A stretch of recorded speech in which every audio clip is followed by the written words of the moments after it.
Divided by के into 100, इससे आएगा percentage change in kinetic energy. तो बताइए क्या वैल्यू हो जाएगी।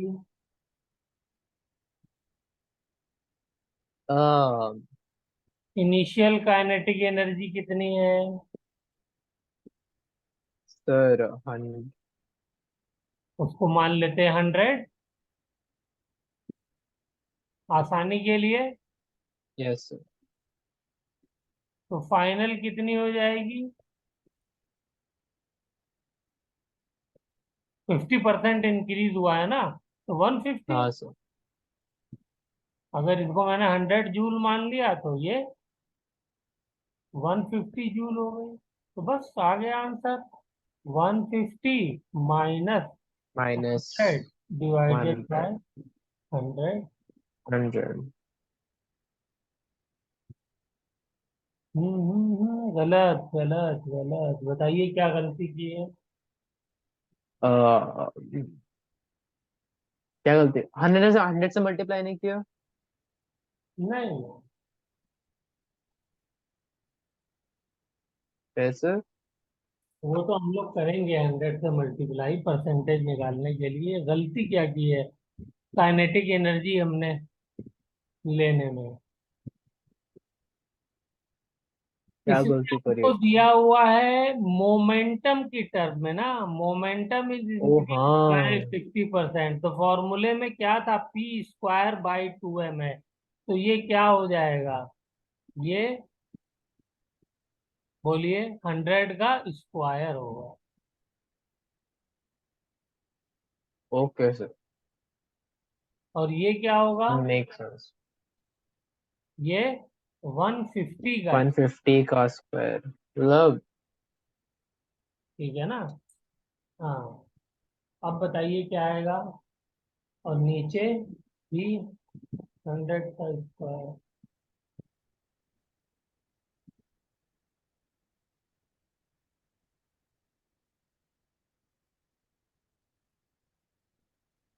क्या हो गया।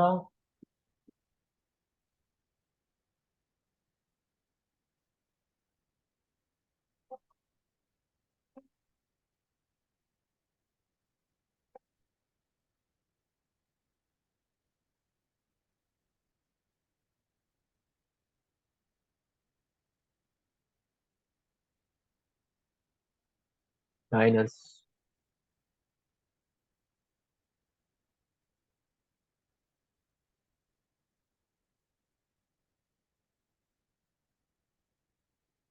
तो माइनस करिए, कितना आएगा। Sir 1000, sorry, yes. 12,000 हो जाएगा, 12,500। भाई 22,500 में से सर 10,000 क्या, 12,500 यस सर। और डिवाइडेड बाय 100 कर देंगे तो दो जीरो भी यस सर। कैंसिल हो गई। तो 125 काइनेटिक एनर्जी कितनी हो जाएगी, 125% इंक्रीज हो जाएगी। यानी नेट इंक्रीज कितना होगा, 25%।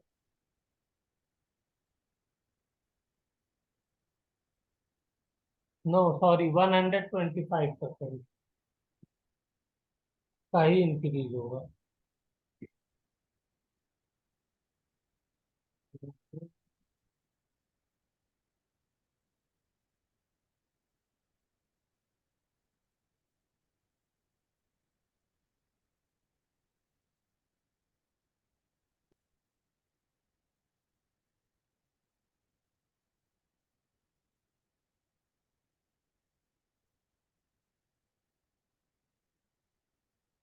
चलिए अच्छा, एक क्वेश्चन और करते हैं, सारी क्लियरिटी और आए।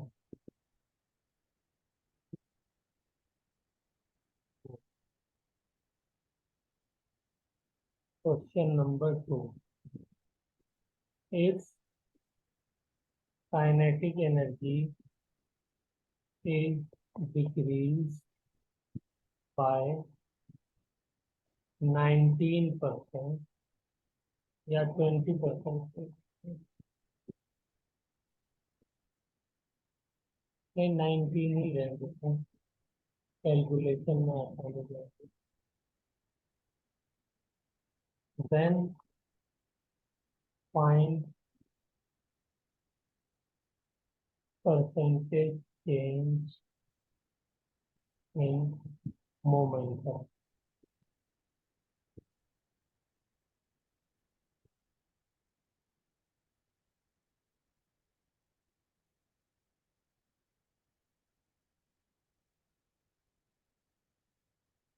करिए बेटा। Okay sir. इसमें कौन सा फॉर्मूला लगेगा? P is equal to root of kinetic. ये वाला है √2 1। हाँ okay okay okay sir.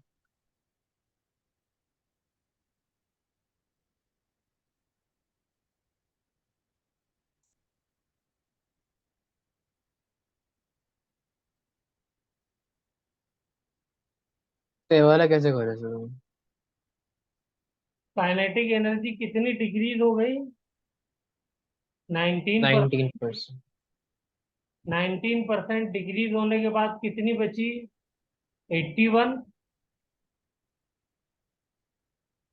Yes. तो बस, तो फाइनल मोमेंटम क्या हो जाएगा?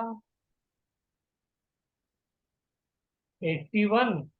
परसेंटेज निकालनी है, डिवाइडेड बाय 100। रूट ये हो गया 9/10, यानी 0.9, यस सर। और इंटू 100 कर दूंगा तो कितना आ जाएगा? सर 81/100 क्यों लिया सर? है बेटा, 81/100, अच्छा 19 माइनस कर दिया। ओके ओके ओके सर, ठीक है सर, ठीक है। 19% कम करेंगे ना, हाँ सर। Yes sir. 81 आ जाएगा। मैंने शॉर्ट में कर दिया है, तो ये 90% हो गया। तो कितना डिक्रीज हुआ? Decrease in momentum 10%। 10% हो गया। Yes sir.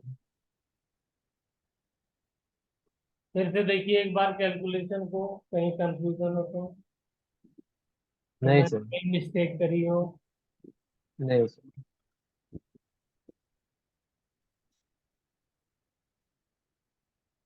चलिए,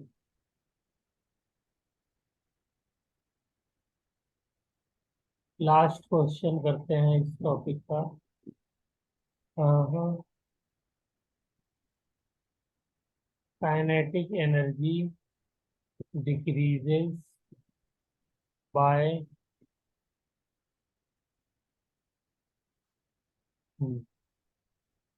4%। वही सेम क्वेश्चन है, find percentage change in momentum. ये तो आसान है, हो जाएगा। हाँ सर, 1 मिनट तो 4% से डिक्रीज होगा एंड फाइंड चेंज है। तो मतलब फिर हो गया 96/100 का रूट। यहाँ पे बेटा 5% से कम है, तो यहाँ डिफरेंशियल वाला मेथड लगेगा ना। हाँ ओके, तो मतलब फिर 2%। 1/2 डेल्टा के ई। ओके, यही तो फॉर्मूला है परसेंटेज चेंज निकालने का। तो परसेंटेज है, यस सर। तो ये कितना है? चेंज इन काइनेटिक एनर्जी 4%, तो यहाँ पे 4 लिख दीजिए। कितना हो गया? 2% हो गया चेंज इन मोमेंटम।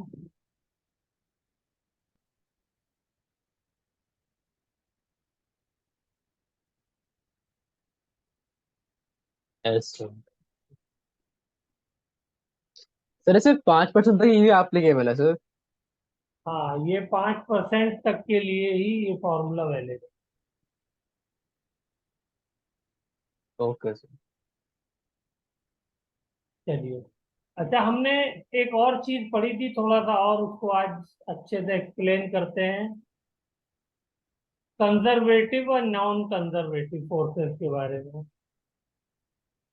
तो बताइए क्या क्या बताया था कंजर्वेटिव नॉन कंजर्वेटिव फोर्सेस के बारे में।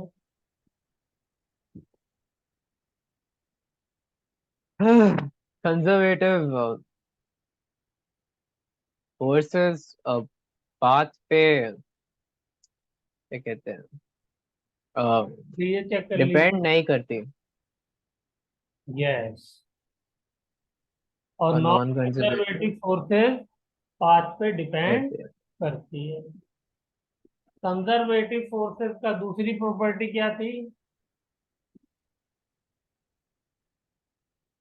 Work done. वर्क डन की बात कर रहे हैं ना, work done by conservative forces yes sir. does not depend on the path taken, but work done by non-conservative forces depends on the path taken. दूसरी क्या प्रॉपर्टी बताई थी? सर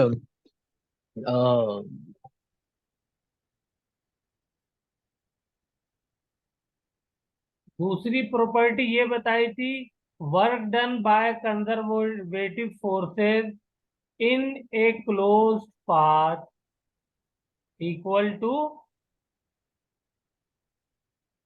क्लोज्ड पाथ में वर्क डन क्या था? Zero. Zero. Zero नहीं। हाँ। ठीक है ना? यस।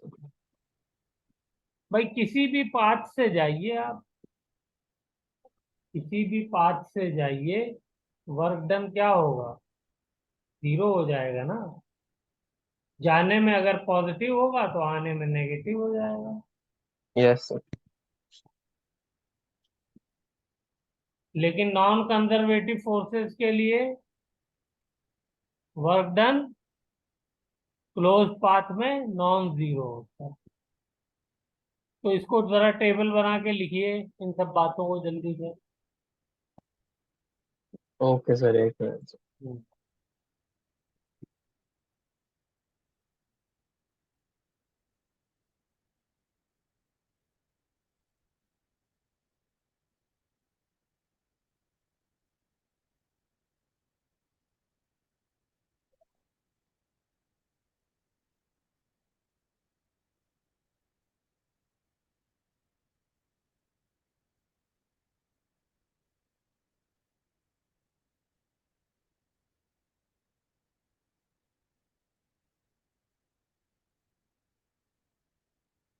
पहला क्या है?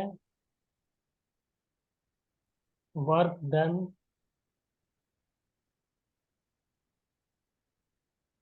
Bye conservative force are independent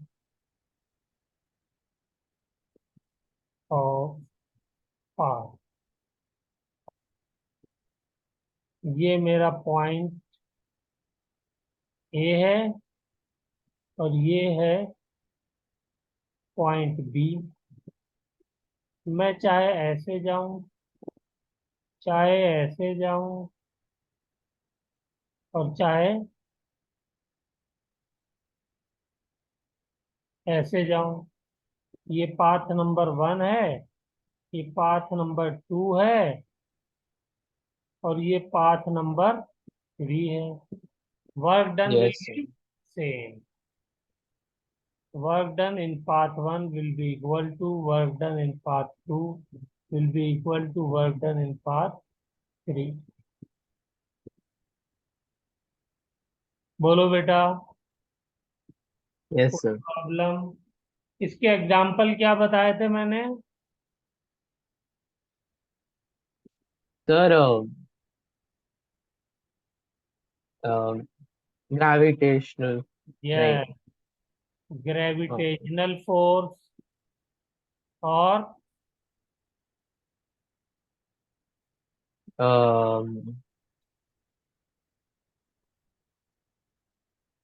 electrostatic force. Electrostatic process. ठीक है ना, जो दो चार्जेस के बीच में होता है। और स्प्रिंग फोर्स।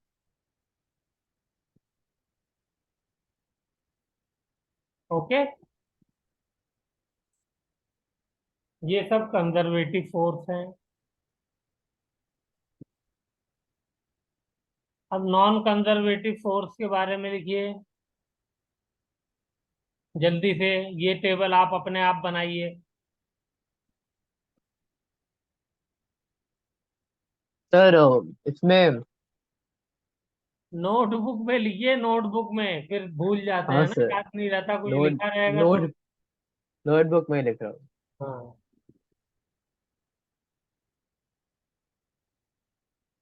Non conservative. तो फिर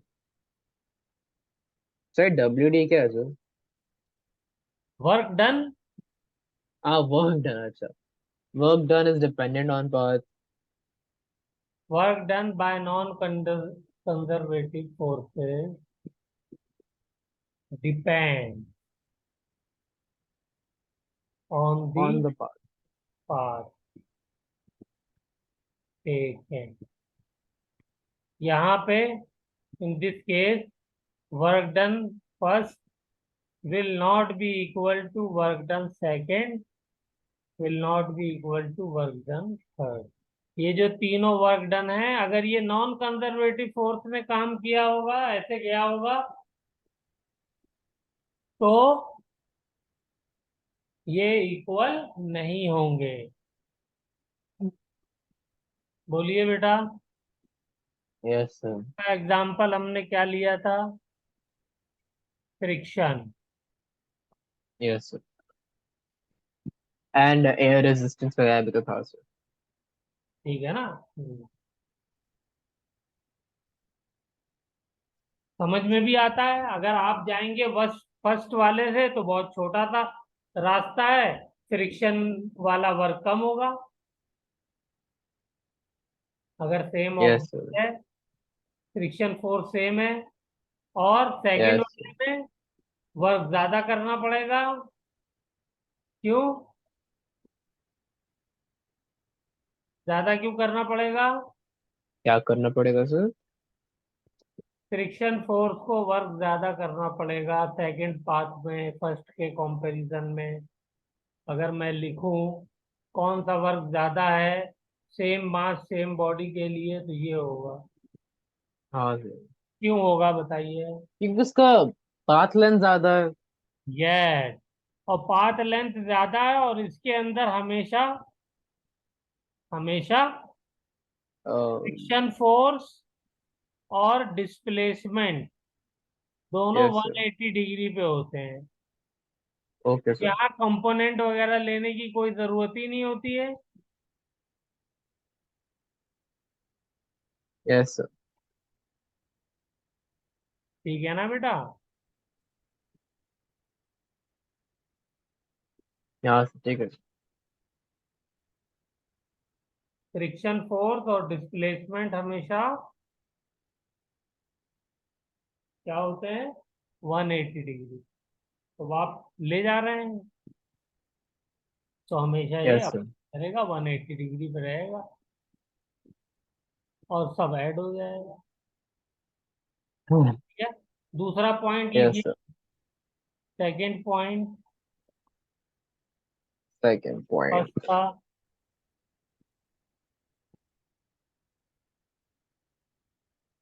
बोलिए सेकंड पॉइंट क्या था?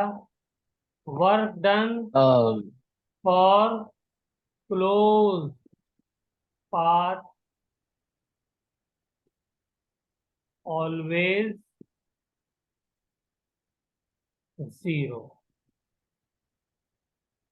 और कंजर्वेटिव फोर्स और हम कंजर्वेटिव फोर्स ही तो लिख रहे हैं यहाँ पे। Yes sir.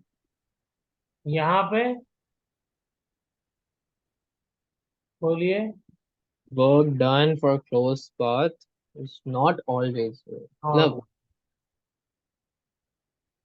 ठीक है। यस। हम्म, ठीक है।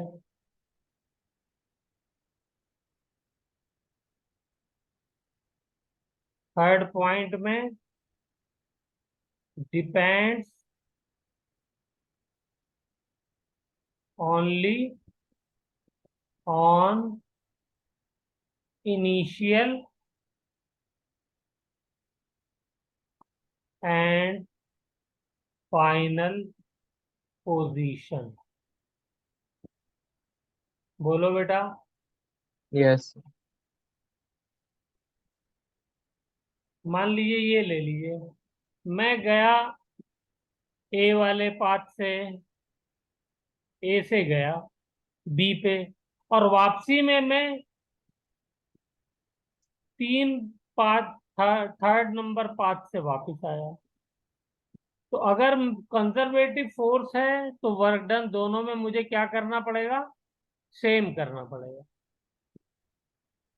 Yes sir. और एक अगर मेरा पॉजिटिव है, मान लीजिए ये पॉजिटिव ले लेता हूं वन वाला, तो ये क्या होगा? नेगेटिव होगा। और दोनों जब क्वांटिटी मैग्नीट्यूड वाइज बराबर है तो दोनों को ऐड करेंगे तो क्या हो जाएगा? वैल्यू जीरो आ जाएगी। यस। जैसे कि ग्रेविटेशनल फोर्स है, इसका एग्जांपल ले लेते हैं। ये बॉल है, मान लीजिए इसको एच हाइट पे आप ले गए, तो बताइए ऊपर जाते वक्त वर्क डन कितना होगा इस एच हाइट के लिए? Sir mgh। साइन के साथ बताइए। Positive mgh। Minus M G है। ओ हाँ, नेगेटिव mgh, सॉरी। नीचे की तरफ फोर्स लग रहा है ना। हाँ sir। और वापिस जब आएंगे तो तब फिर पॉजिटिव mgh। तो प्लस एम जी एच, दोनों को ऐड करिए, जीरो आया नहीं आया? जीरो आ गया सर।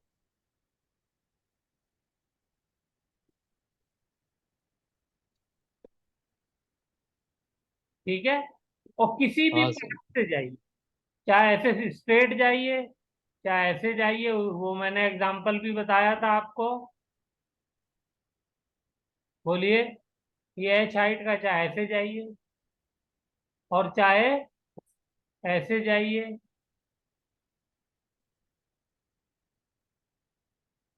बोलो बेटा। Yes sir.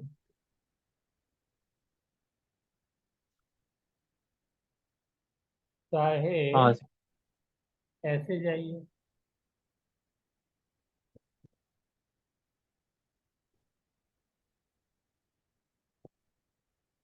तो भी ये पाथ नंबर वन है, ये टू है, ये थ्री है। दोनों तीनों के अंदर जो होगा वो वर्क डन ऊपर जाते वक्त माइनस एम जी एच होगा और नीचे आते वक्त प्लस एम जी एच होगा। Plus mgh। और नेट जो है वो जीरो हो जाएगा, लेकिन फ्रिक्शन अगर आप ले लेंगे तो तीनों में अलग अलग होगा। ओके। हाँ सर। इसलिए वर्क डन जो है वो नेट वर्क डन हमेशा जीरो नहीं आएगा उसके अंदर। चलिए अब यहाँ पे एक और इम्पोर्टेंट बात लिखिए। वो इम्पोर्टेंट बात क्या है? क्योंकि ये वर्क डन इनिशियल वाला, फाइनल वाला, ध्यान से मेरी भी इस बात को सुनना है बेटा। ये इनिशियल वाली पोजीशन है, ये फाइनल वाली पोजीशन है, बहुत ध्यान से। इसको मैं मिटा के यहाँ लिख देता हूँ। Third point.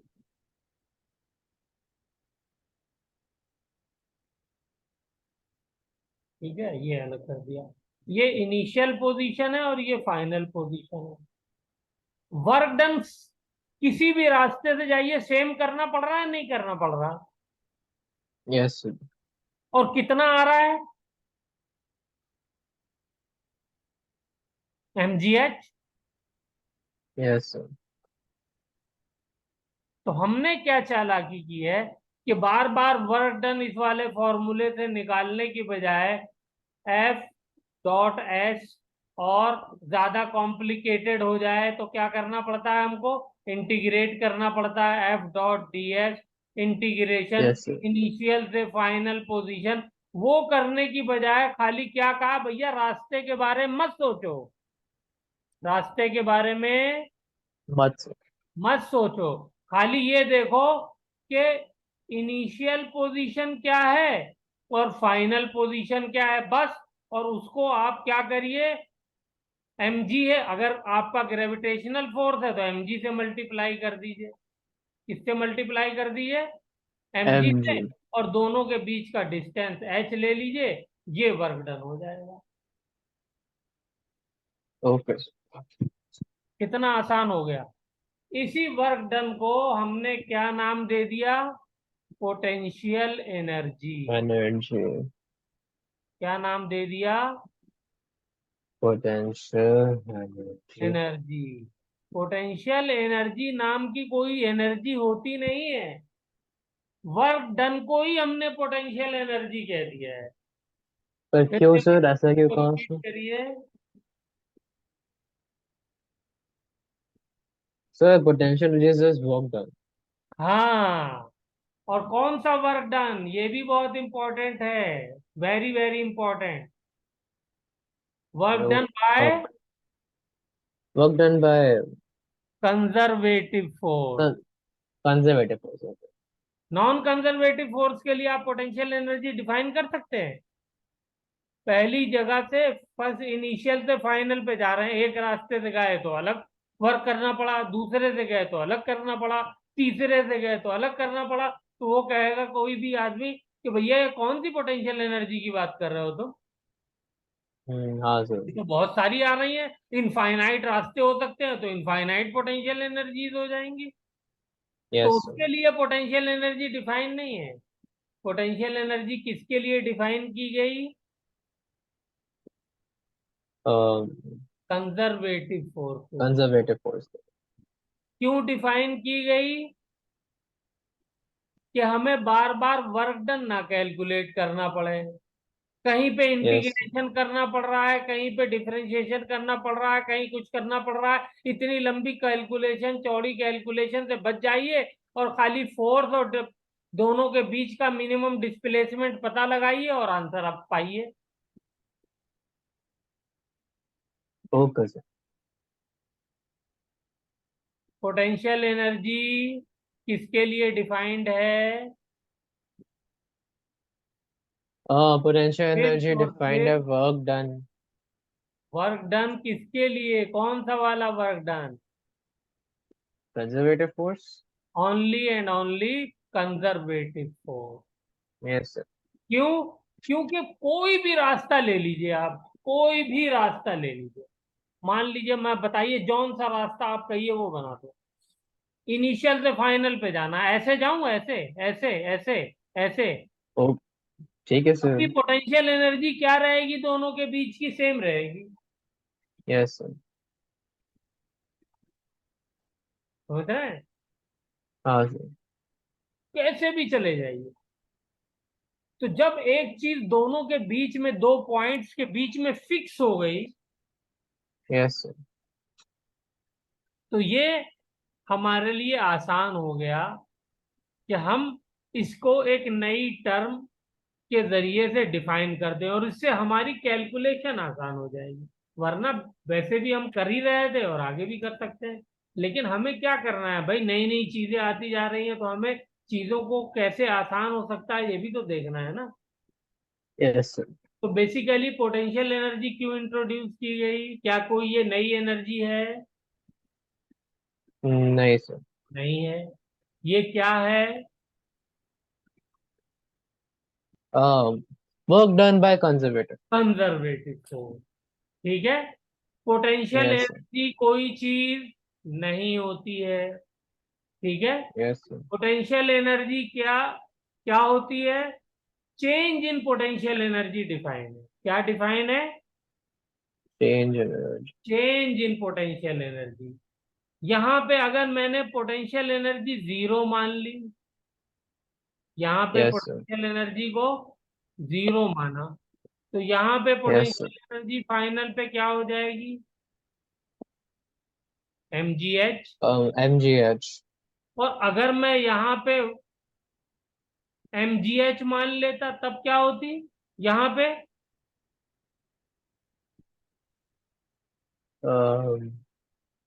2 क्या mgh। Sir? 2 mgh। Yes sir. अगर मैं अच्छा यहाँ ऐसे पे क्या? रेफरेंस पॉइंट mgh मानता जीरो की बजाय, तो यहाँ क्या हो जाती? 2 mgh हो जाती। ठीक है ना? Change is always constant. बाकी इनिशियल पोटेंशियल एनर्जी जो रेफरेंस आप मान रहे हैं वो कुछ भी मान सकते हैं, चेंज विल नॉट चेंज।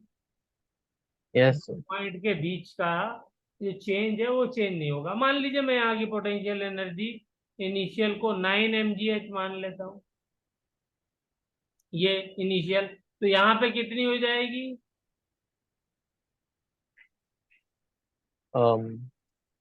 तो फिर 10 mgh। 10। अच्छा एक ही इंक्रीज होता है तो फिर ठीक है सर। हमेशा चेंज आपको सेम मिलेगा। आपने जो रेफरेंस माना उसी के अकॉर्डिंग ऊपर वाला चेंज हो जाएगा। ये बात मेरी क्लियर हुई क्या कुछ? हाँ सर हो गए सर। तो पोटेंशियल एनर्जी के बारे में जो 3 4 पॉइंट्स मैंने बताए जरा जल्दी से लिखिए और फिर मुझे बताइए क्या क्या लिखा आपने। और ये डायग्राम भी बनाइए सब। चलिए, दो एक तीन मिनट मिनट। का टाइम है।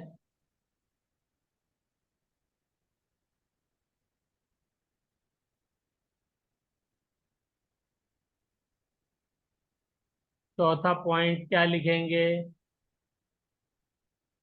Potential energy energy is defined, सबसे पहला point, for for conservative force. Conservative. Yes sir. ठीक है। ठीक। इसी में potential energy at A point is not defined unless a reference point is defined. किसी भी पॉइंट पे पोटेंशियल एनर्जी को डिफाइन करने के लिए हमें क्या करना होगा? पहले एक रेफरेंस पॉइंट सेट करना होगा ना। हाँ सर। भाई ये मान लीजिए मेरी अर्थ है, यहाँ पे मैं क्या मानता हूँ? Potential energy mgh, h zero हो जाता है, तो यहाँ पे पोटेंशियल एनर्जी को मैं क्या ले लेता हूँ? जीरो। ये 0। किसने लिया? ये मैंने लिया ना। अगर मैं कहता नहीं मैं तो पोटेंशियल एनर्जी को यहाँ पे 100 जूल मानूंगा, तो कोई मेरी कैलकुलेशन गलत थोड़ी आती। तो हाइट यस सर। ऊपर जाने के बाद क्या हो जाती? 100 + mgh हो जाती। बोलिए। Yes sir. तो इसके लिए मुझे पहले क्या करना पड़ता है? किसी पॉइंट के लिए पोटेंशियल एनर्जी डिफाइन करने के लिए एक रेफरेंस पॉइंट डिफाइन करना पड़ेगा। आप पोटेंशियल एनर्जी किसी हाइट पे बताएंगे तो आपको सबसे पहले ये भी बताना पड़ेगा कि मैं किस पॉइंट से ये पोटेंशियल एनर्जी कैलकुलेट कर रहा हूं। मान लिया अर्थ के सरफेस की बजाय मैं समुद्र से कैलकुलेट करने लगूं, सी लेवल से, तो पोटेंशियल एनर्जी चेंज हो जाएगी नहीं हो जाएगी? नहीं होनी चाहिए।